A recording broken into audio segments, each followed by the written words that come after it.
Have you ever been in a situation where you were around a little kid who was comfortable enough where they could just plop on your foot and then say, walk? And of course, you'd walk to keep them happy, and it's no big deal.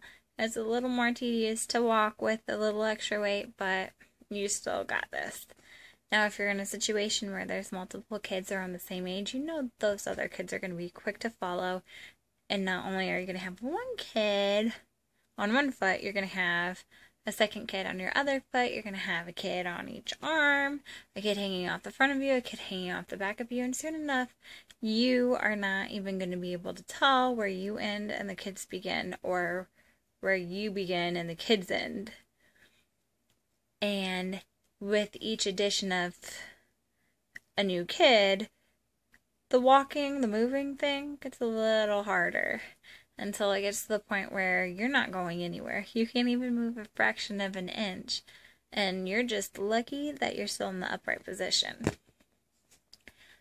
Life has a way of providing those moments with the added stresses and responsibilities and those wonderful unplanned events that always take us by surprise that life seems to be so full of, all that stuff kind of hangs on us sometimes.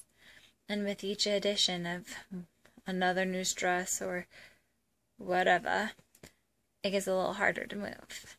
And there are going to be times where we are bogged down, so bogged down that we can't even move. We feel like we can't even breathe. It's exhausting. We can't move a fraction of an inch. We're lucky to even make it through the day. And it's easy to recognize that in ourselves because we're there feeling it. We know what our stresses are. We know what our responsibilities are.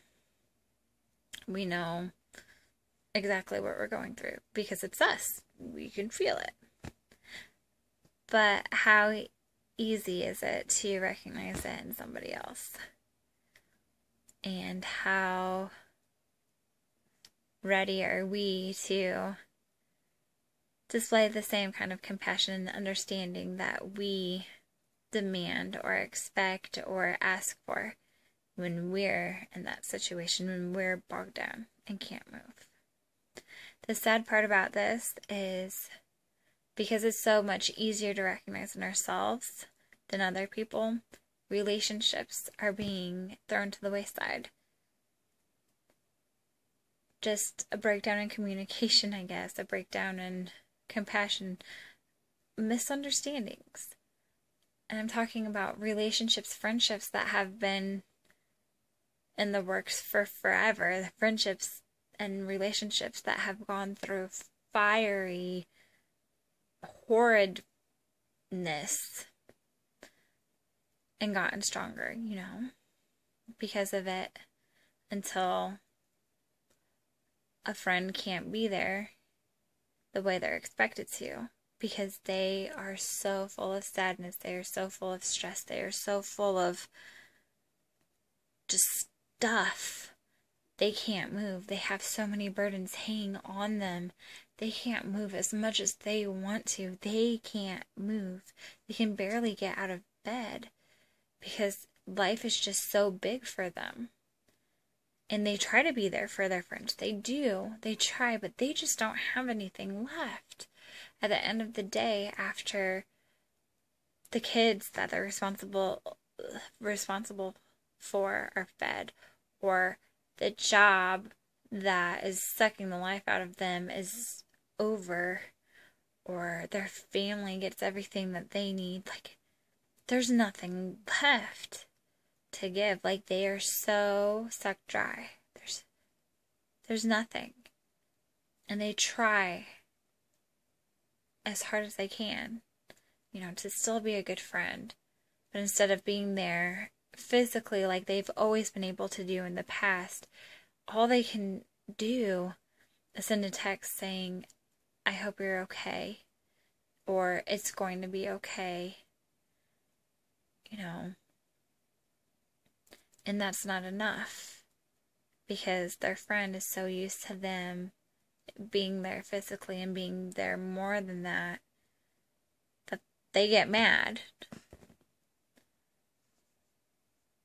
And they take it as, well, I don't want to be there for you, when it's, I physically cannot be there for you. Like, I have nothing left to give you. I am trying my best. I can't move. So these relationships are ending. These relationships that withstood hell, they're being thrown away as though they were nothing, as though they're broken. And to me, that's sad and avoidable. We need to fix this. We have to fix this. I apologize to the people that I have been so angry with for not being there for me. One person comes to mind in particular, and I hope they know who they are. I'm sorry for thinking that I can't be there for you the way you want me to be there for you meant you didn't care. I really am sorry. To everybody else, this has got to stop. We have got to stop throwing our relationships away, our friendships away, like they meant nothing to us.